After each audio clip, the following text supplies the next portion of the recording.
"Be prepared" served as the Boy Scouts' motto. The Scouts' code differed, emphasizing qualities such as trustworthiness, loyalty, helpfulness, friendliness, courtesy, kindness, obedience, cheerfulness, thriftiness, bravery, cleanliness, and reverence, along with seemingly contradictory traits of naivety, stupidity, idiocy, and trust. Surprisingly, these aspects coexisted seamlessly. Nick had no other answers. Typically, he refrained from inspecting anything on his wife's iPhone, a practice she acknowledged. Consequently, she neglected extra security measures. Being a Boy Scout, Nick upheld honesty and avoided invading privacy. However, with his wife heading out of town soon, he sought her hotel's name, aiming to avert a potential disagreement arising from his forgetfulness, a recurring issue lately. Post their wedding 5 years ago, this impending trip marked their lengthiest separation. Nick contemplated a romantic gesture, like sending flowers, to express his love while she was in the romantic city of Paris. Yet, his plans were disrupted by the realization that Dwayne, not he, was the one she would be sharing this experience with.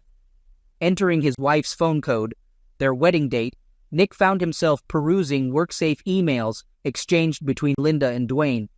Their discussions included a nighttime stroll down the Champs-Élysées and then a moonlit boat ride on the Seine.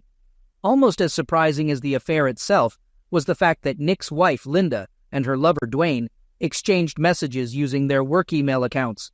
She should have known better. So should Dwayne. Like Nick, Linda was a lawyer. Dwayne worked as a paralegal at Linda's firm.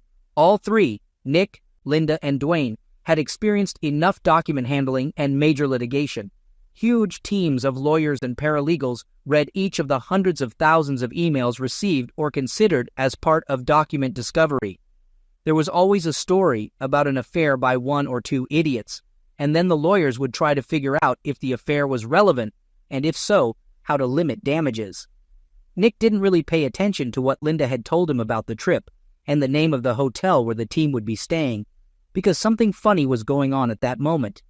Nick didn't know what it was, but instinct made his hair stand on end.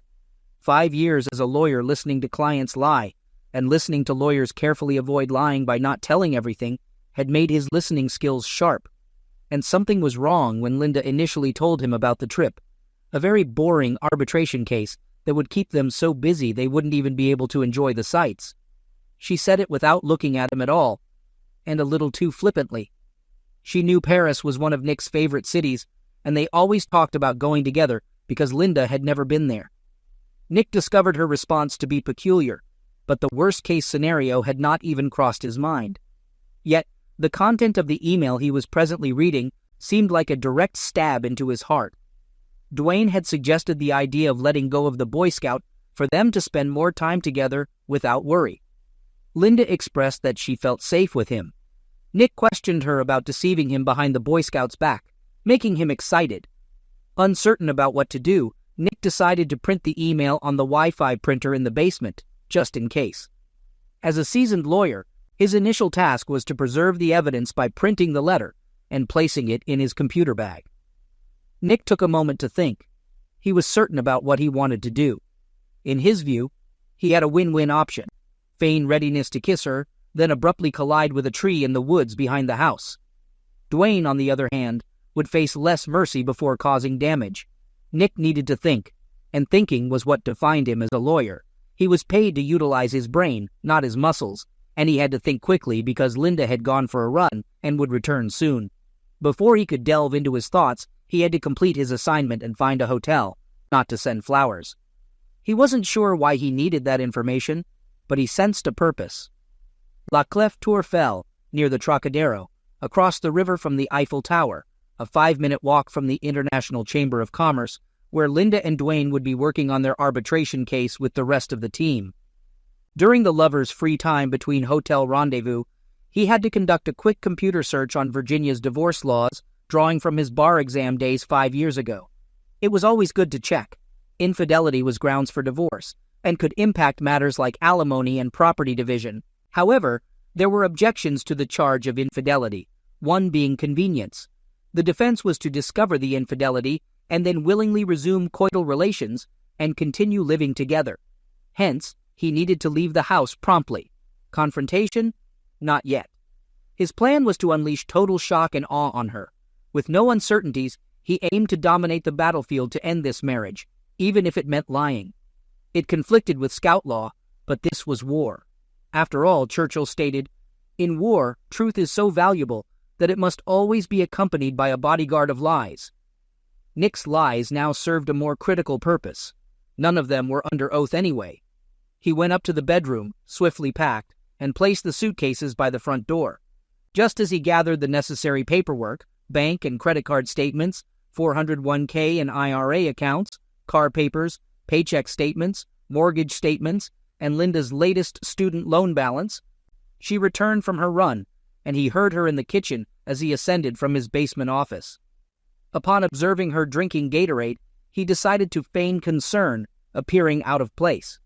Despite her looking good with shoulder-length brown hair and a ponytail, he came to the realization that love was dead. He conveyed the news of going to Paris with a grim smile.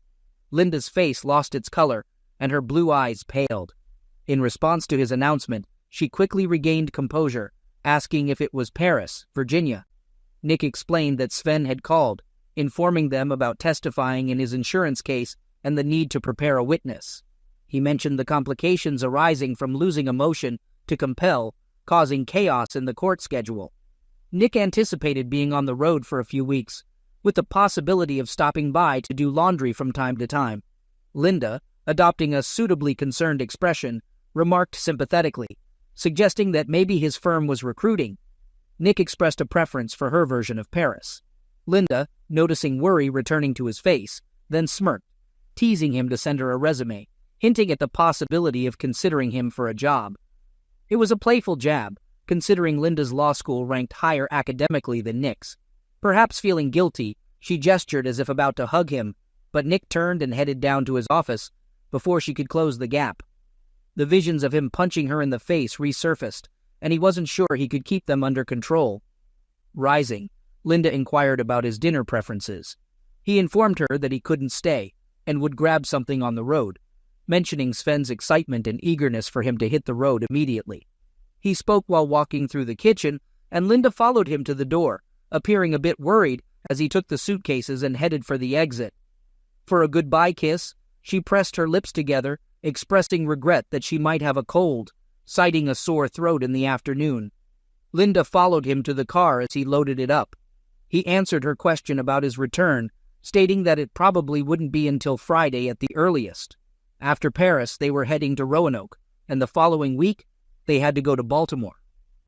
Noticing a change in Linda's demeanor, he thought she might be growing more paranoid. He observed her staring off into the distance, as if calculating the unexpected possibilities his absence would open up.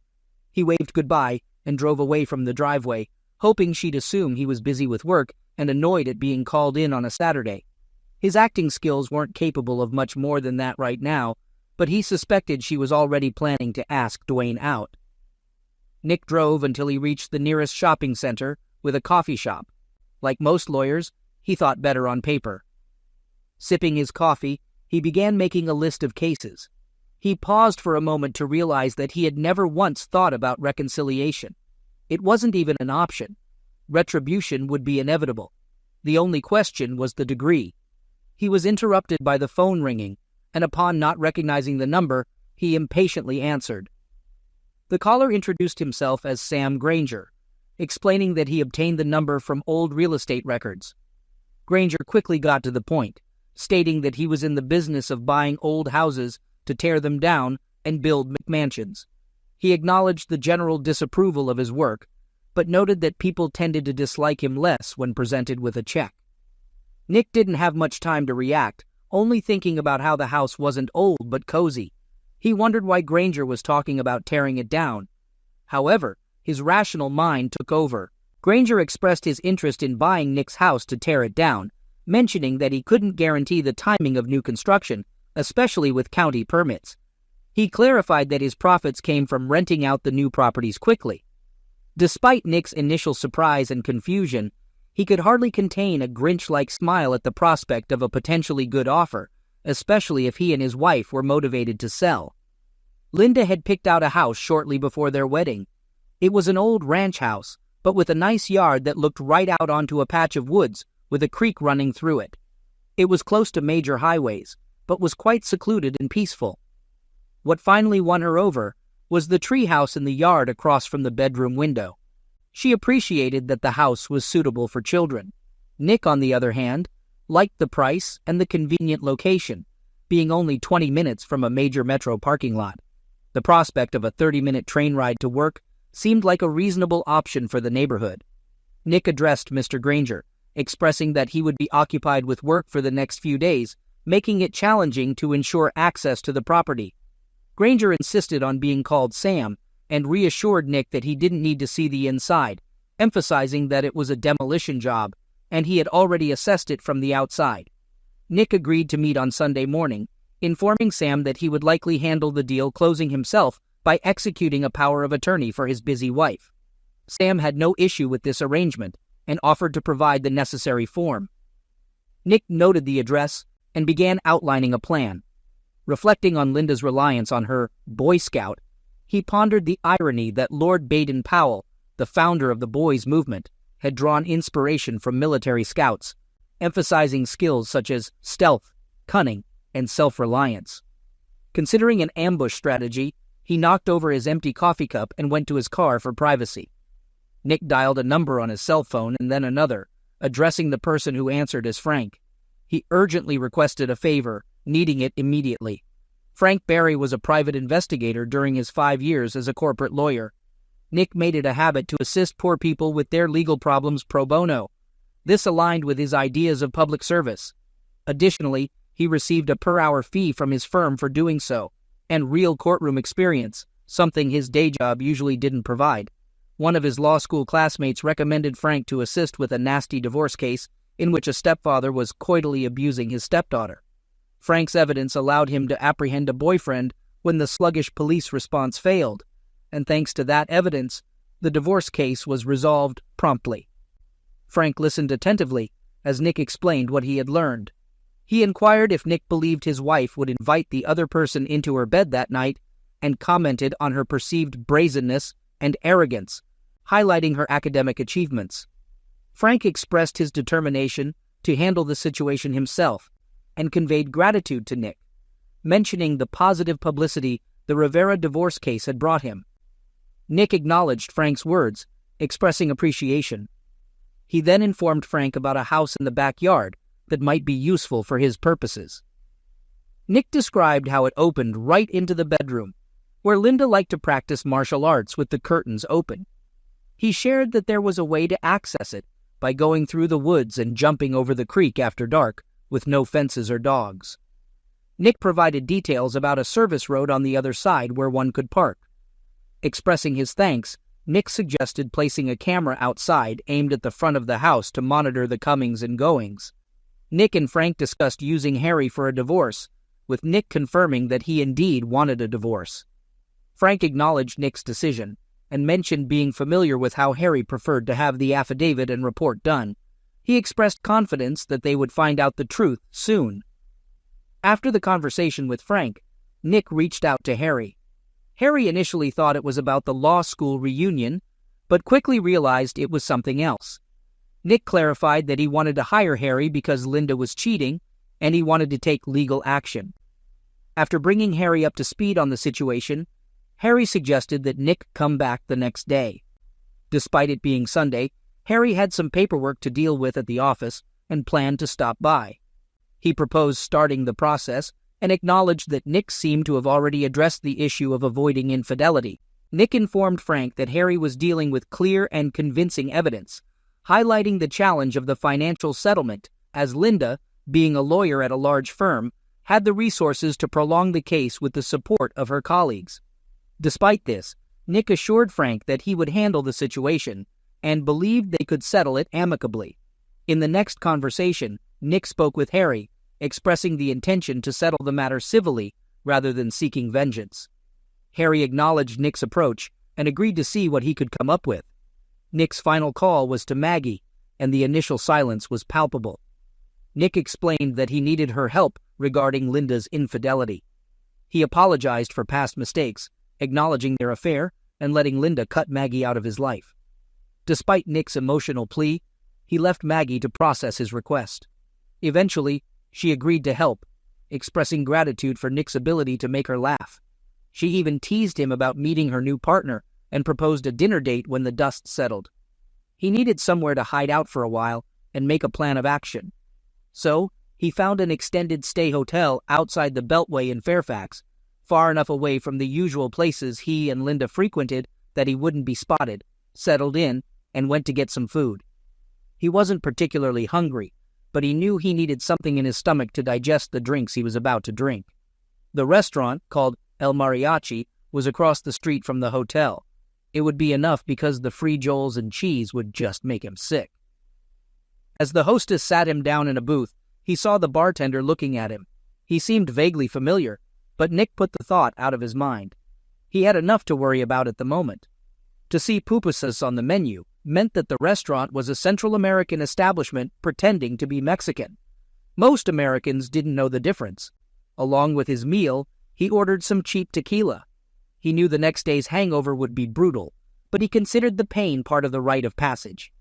The waitress returned with a bottle of excellent top-shelf tequila and a highball glass. When Nick looked up at the waitress, she merely pointed to the bartender, who saluted him. Nick accepted the greeting and poured himself a generous portion as the bartender went back to serving other customers. It took a moment, but Nick remembered who he was. He remembered that the bartender was one of the people who had attended Rivera's divorce hearings and the criminal trials Nick had attended. He always sat in the last row by himself. No one ever sat next to him. Once his client, Sonia's daughter, hugged him. But when Nick asked Sonia who it was, she remained silent and said he was just a family friend. Nick ate in silence, making notes in his notebook and drinking tequila. When the waitress cleared away the dirty plates, he went to the break room. He felt like everything around him was moving, like on a ship. When he walked, he needed to lean against the wall while he went about his business. Then he went back to the booth, trying to keep steady, and found the bartender sitting in his booth on the opposite bench. The person addressed as Senor Nick warmly greeted him, expressing gratitude for Nick's assistance in helping his cousin end a problematic marriage. Nick attempted to downplay his role, but the bartender persisted, sharing that the cousin's ex-husband had suffered severe smackings in prison, resulting in the belief that he might never walk or eat solid food again. The bartender disclosed this information with a slight smile, and Nick, feeling a chill, remarked that he hadn't heard about it. The bartender casually dismissed it as yesterday's news. Nick, sitting down, tried to shift the focus and asked about the bartender's curiosity regarding his presence alone at El Mariachi's on a Saturday night. The bartender inquired about Nick's wife, describing her as beautiful. Nick locked eyes with the bartender, who maintained a smile. It wasn't mocking, but rather knowing. Nick couldn't fathom why the man posed such a peculiar question. How did the bartender even discern Nick's marital status? Then, Nick recalled Linda surprising him at a hearing and kissing him. The bartender must have lingered in the courtroom afterward. "We had some problems with her," Nick admitted. He saw no reason to deceive or withhold information, such as her involvement with someone else. The familiar smile reappeared, rendering Nick momentarily speechless. The bartender pointed out that keeping secrets involved not writing them down and leaving the paper in plain sight, gesturing towards Nick's notebook, which contained elements related to infidelity, a sketch of Dwayne with a knife, Linda's name circled with a slash, and a to-do list mentioning "burn that pig." Nick acknowledged the lapse in operational security, but noted that he hadn't disclosed any client secrets. The bartender advised Nick to consider what he truly desired aside from money and suggested revenge as an option. Nick didn't hesitate, expressing a violent desire to physically damage Linda. The bartender's smile widened, and he chuckled, cautioning Nick about the legal consequences of such retaliation. He emphasized that people who act violently often end up in jail, a situation Nick would likely want to avoid unless visiting clients. Acknowledging Nick's irrational thoughts, the bartender sympathetically suggested that he might be of assistance. He referenced Nick's past help to his cousin, acknowledging that she could have asked him for help, but for various reasons, she refused. Nick stepped in and resolved her issue, earning the bartender's gratitude. Nick tried to interject. Sure, he had Frank gather the evidence, but he had the police handle the investigation. It didn't hurt that Nick asked one of the partners in his firm, a former assistant United States attorney from the area, to have a quiet chat with the Commonwealth's attorney to ensure the criminal case was handled properly. Nick accompanied his client just to guarantee the prosecutors treated her with the respect she deserved. The bartender dismissed Nick's protests, expressing gratitude for his assistance to forgotten people like his cousin. He emphasized being indebted to Nick on behalf of his family and offered to repay his debts by providing assistance. Nick, unsure of the bartender's identity, asked for his name, and the bartender revealed that some people referred to him as El Diablo, or the Devil, though friends called him Jose Garcia. Nick jokingly asked if he had to sell his soul to get a favor, and El Diablo responded with a smile, calling it professional courtesy, and playfully noting that lawyers have no souls. El Diablo then requested Nick's address, his wife's name, and details about her daily routine. In response, Nick inquired about El Diablo's plan, suggesting that he stay blissfully ignorant and report on his movements over the next few months. He advised El Diablo to get a cell phone for communication, leave a number at the bar, and refrain from returning to El Mariachi's for the best outcome. Nick shared details with El Diablo about hiring a private investigator, his plan to remain at home until Linda's departure for France, and provided information about Linda's travel plans. El Diablo, aware of the Paris hotel location without disclosing how he knew, posed a question to Nick. He inquired about the possibility of reconciliation, forgiveness, or mercy, emphasizing the importance of resolving any doubts. The smile on El Diablo's face gave way to a serious expression as he awaited Nick's response. Nick, maintaining eye contact, took a deep breath and expressed his simple values of trust and loyalty. He admitted that his marriage lacked these values, with Linda triggering a transformation in his feelings from love to hate. Although he expected indifference to develop with time, that moment had not yet arrived.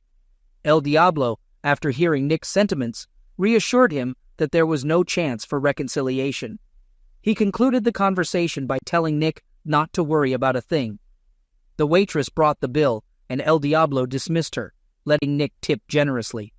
He also allowed Nick to take a bottle of tequila, but advised him to take his time, needing sharpness for the upcoming battle. Surprisingly, waking up without much of a hangover on Sunday morning, Nick arrived at Harry's law office at 10 a.m., where he found Frank already present. Apologizing, Frank informed Nick that Linda was engaging in lovemaking activities with another man in his bed.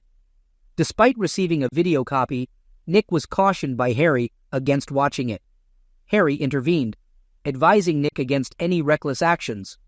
Nick, assuring Harry, mentioned that he followed Harry's earlier suggestion to climb into the treehouse, obtaining clear shots of their faces and evidence of their physical interactions. He described the situation as merely a physical phenomenon, with the two hardly engaging in conversation, just having fun like rabbits. Nick wasn't sure if this revelation would alter their plans. Harry, responding negatively, inquired about the details. Nick spared him the specifics, but mentioned the high stamina of both individuals involved. Harry expressed his gratitude, albeit with a tinge of regret. Nick, in turn, apologized for sharing the information. Harry proceeded to reveal that Linda personally attended Nick's party last year, and they identified the man involved as Dwayne Martin, a colleague of hers. Although they couldn't determine the duration of their affair, they had clear and convincing evidence, including camera footage of their comings and goings. Harry assured Nick that he would email a link to the live feed on their secure server and mentioned that he would draft a report and supporting affidavit. Harry apologized once again, acknowledging Nick as a friend. After shaking hands with Harry and Nick, Frank left the office. Harry then inquired about Nick's plans, and Nick expressed the intention to file for divorce based on grounds of infidelity without directly filing against Linda. Harry looked at Nick without displaying any particular emotion. Nick assured Harry that he didn't want him to do anything reckless and believed the process would go more smoothly than expected. Harry grimaced at the suggestion. Nick continued, advising Harry to file the divorce case on Monday afternoon, just before the clerk's office closed. He requested Harry to inform him of the case number, assuring that he would handle the rest.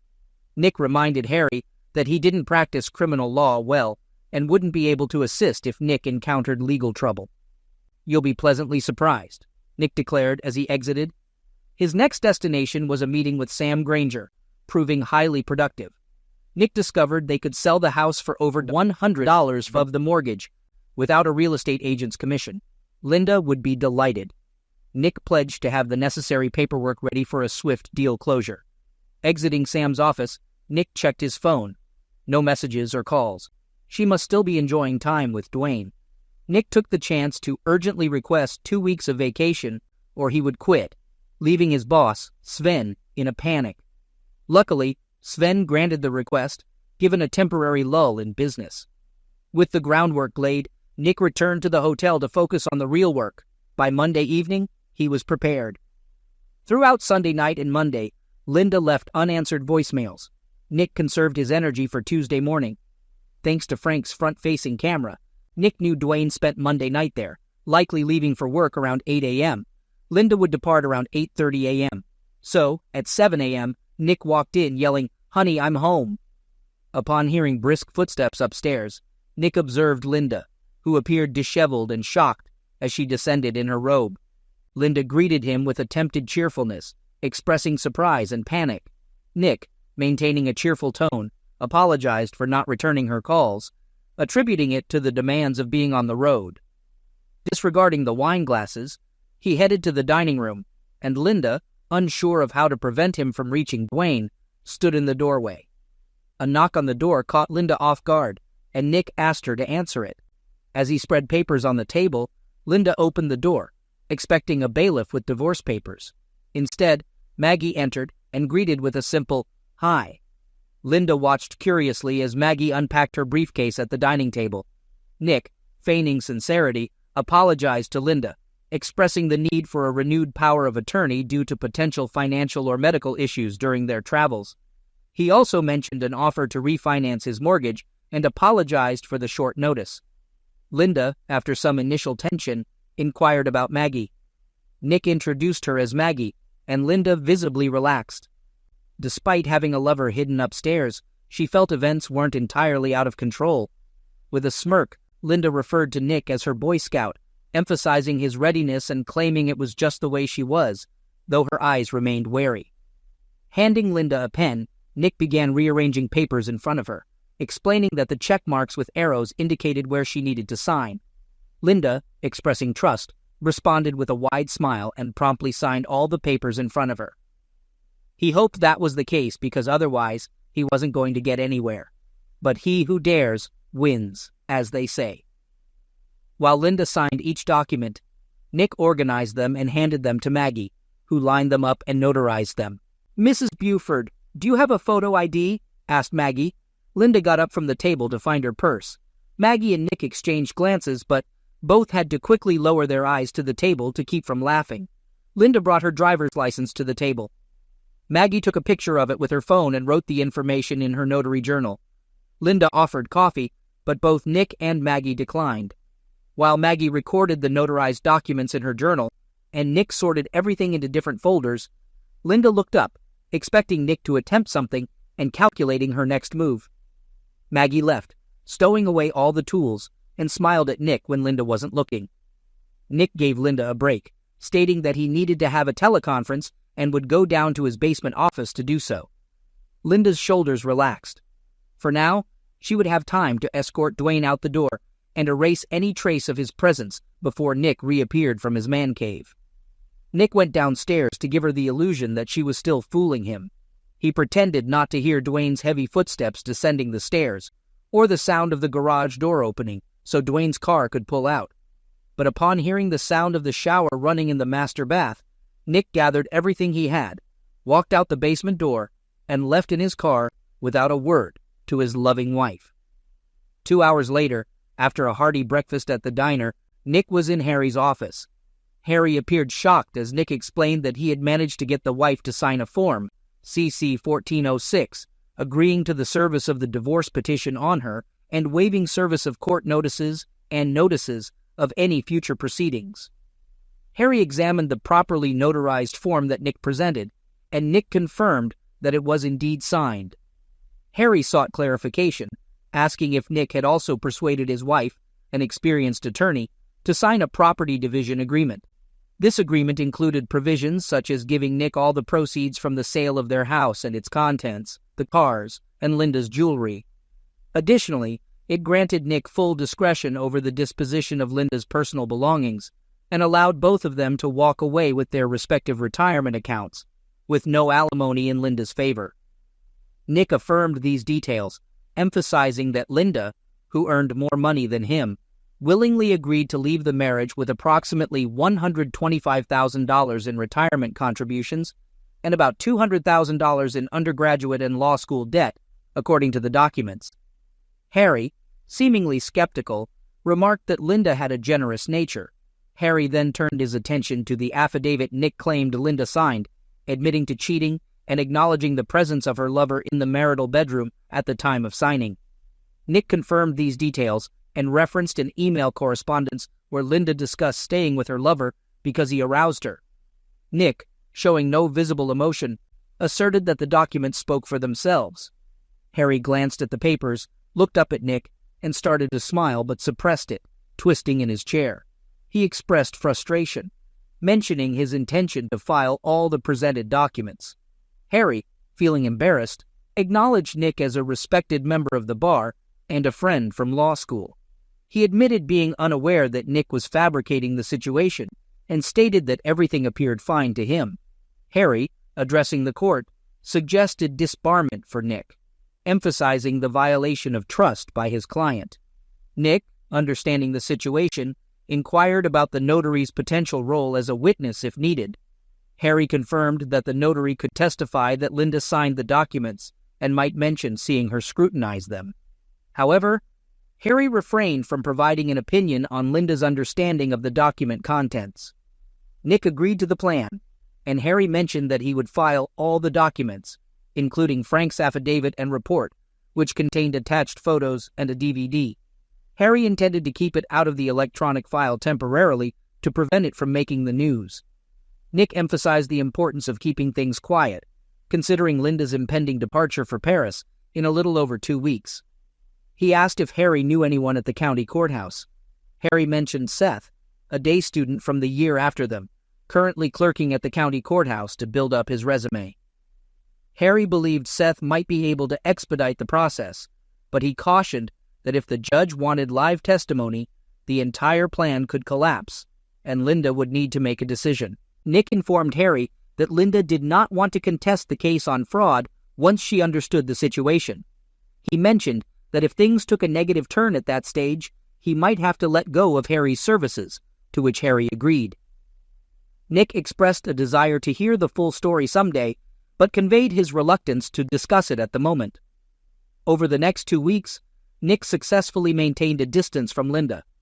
He sent her text messages at off hours, letting her know how busy he was, but he answered her calls the rest of the time. Over time, she began to call less frequently. "You scared the hell out of her," Frank told him at the end of the week. "Judging from the videotape, Dwayne hasn't been in the house once since you showed up and surprised them Tuesday morning. I can't tell if they're meeting at his place during the week or having fun with each other at the office, but they're not doing it in the house. I'll tell you if anything changes." The only thing that had changed was that Nick had quietly returned to the house when he found out Linda was gone and had taken the financial papers he thought he might need. He also signed a contract to sell the house to Sam Granger.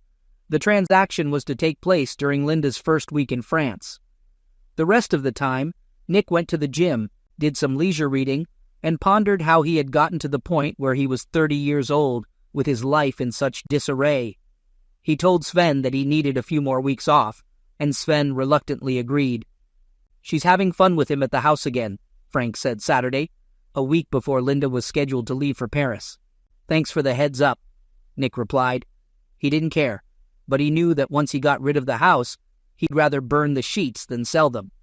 By this time, Nick had watched the video that Frank had given him the first time he realized his attraction. Dwayne was a couple of years younger, and as Frank's investigation had revealed, the guy was a gym rat, constantly pulling himself up in front of the mirror after weight training. Otherwise, he was unremarkable in comparison. Nick was in reasonable shape, but didn't boast a tight belly. Linda seemed to be seeking arm candy, a trait Nick could do without. Before he knew it, Linda embarked on her eagerly anticipated trip to Paris. A member of Frank's team followed her to the airport, ensuring her departure to Europe. Upon receiving the news, Nick went to the house, piled all of Linda's clothes in the living room, and packed up his belongings. The next day, movers arrived, packing Linda's items separately and sending them to storage. They also packed Nick's things and moved them to the apartment he found with Sam Granger's help. Nick easily sold the furniture thanks to Sam's reselling skills. Once the house was empty, Nick did a final walkthrough before taking one last action. He carefully collected wedding photos, the album, and Linda's wedding dress. He brought them to the fire pit under the treehouse on the patio, placed them atop embers, added lighter fluid to the dress, and lit a match.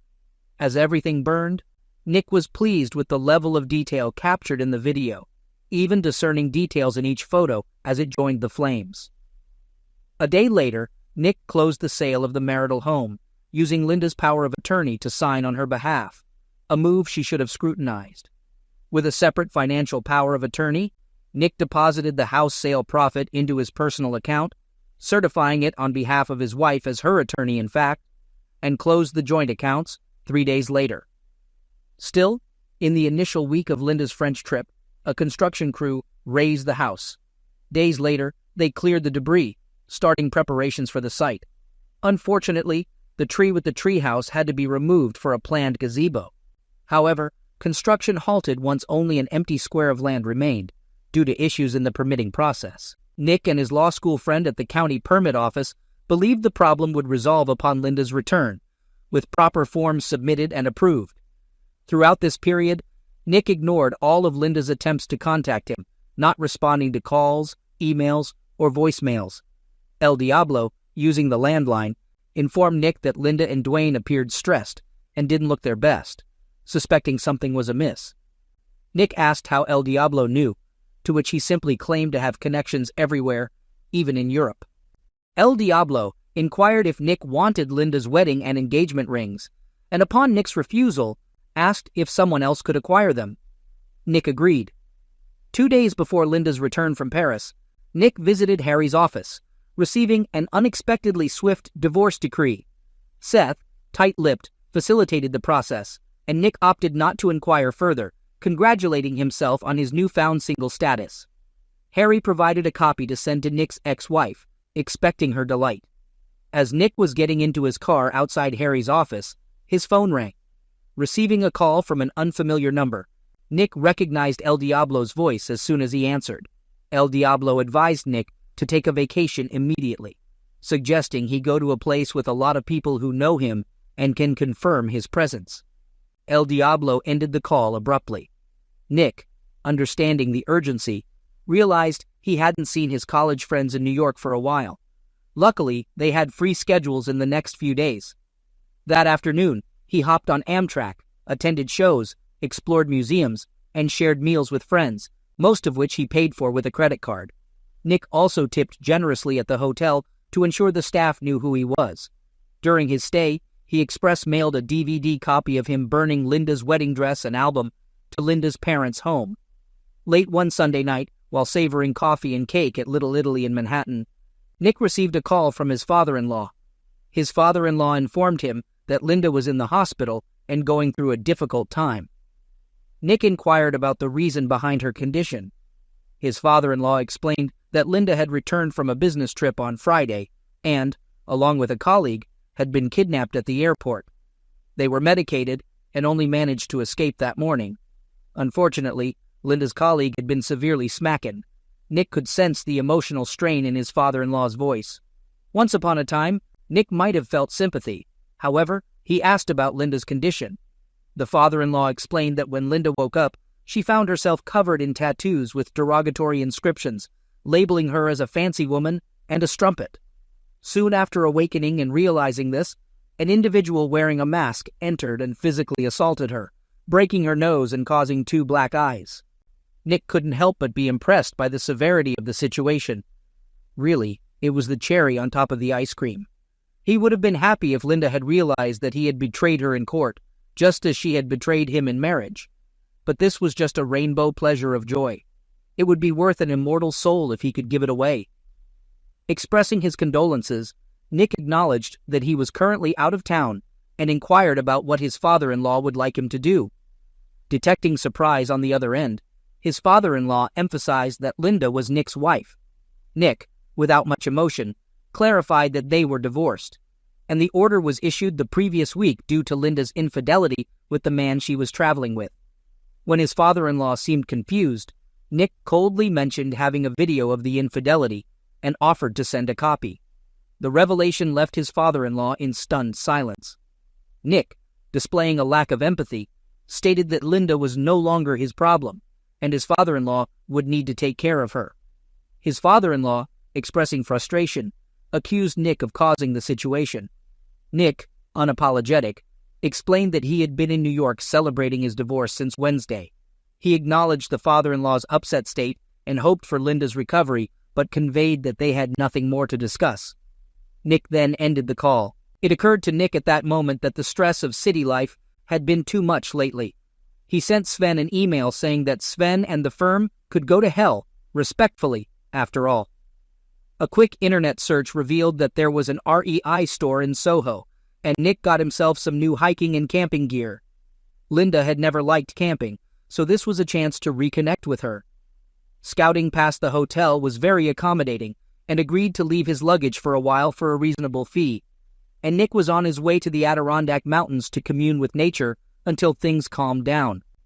Luckily, he had his passport with him in case he had time to travel to Canada, and it turned out he did have time. For the next 8 weeks, he kept his phone turned off.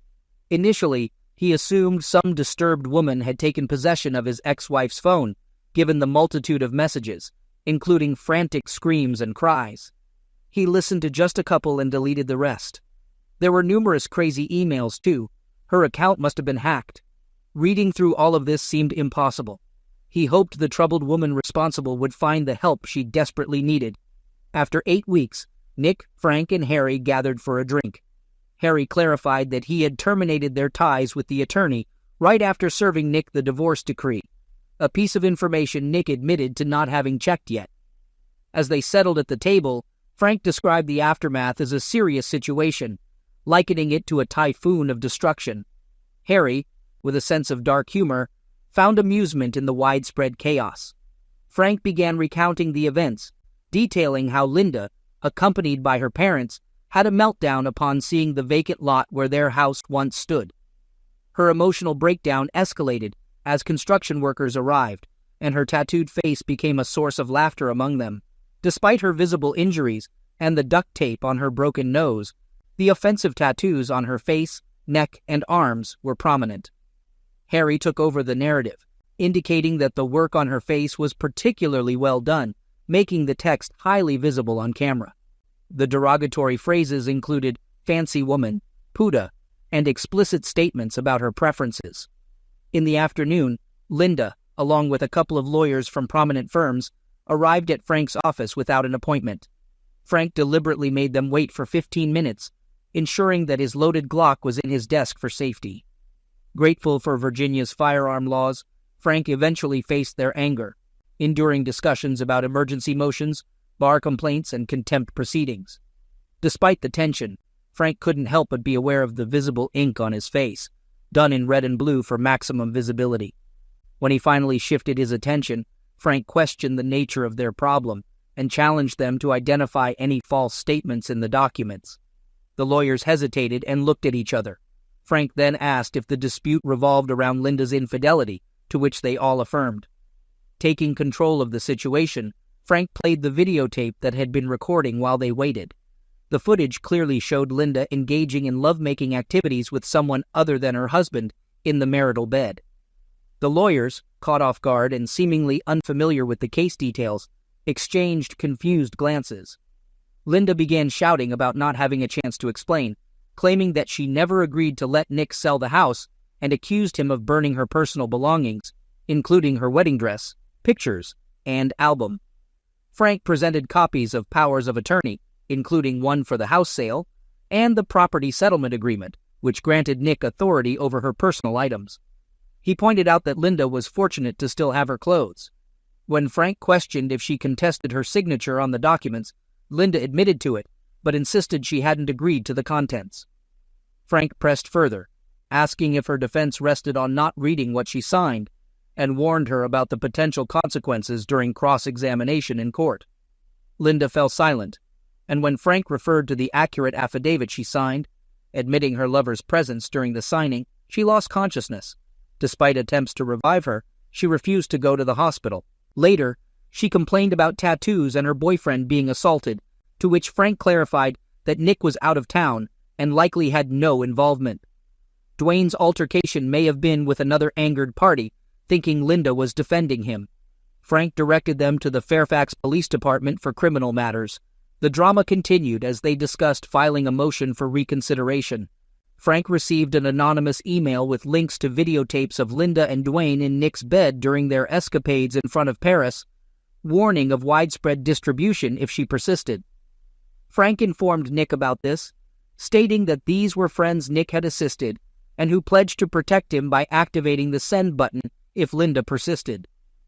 Following their departure, Frank heard nothing more from them. Nothing happened at the courthouse, and Frank suggested that they might have involved the police, who initially sought copies of the videotape and report, but lost interest later. Linda and Dwayne couldn't explain the events, remembering only entering a cab at the airport, with the next memory being in the hospital.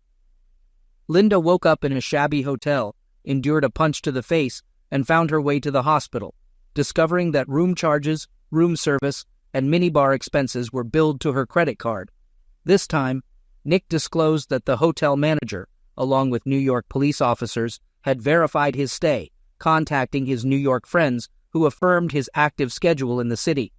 Harry shared street talk that suggested Nick's ex was hiding in her parents' basement, undergoing an expensive laser tattoo removal due to her extensive coverage. Nick expressed regret, prompting a glance from Harry and a restrained chuckle from Frank. Regarding Meat Eater, Harry reported he suffered severe injuries, anticipating substantial future physical therapy with head damage and difficulty securing another paralegal job.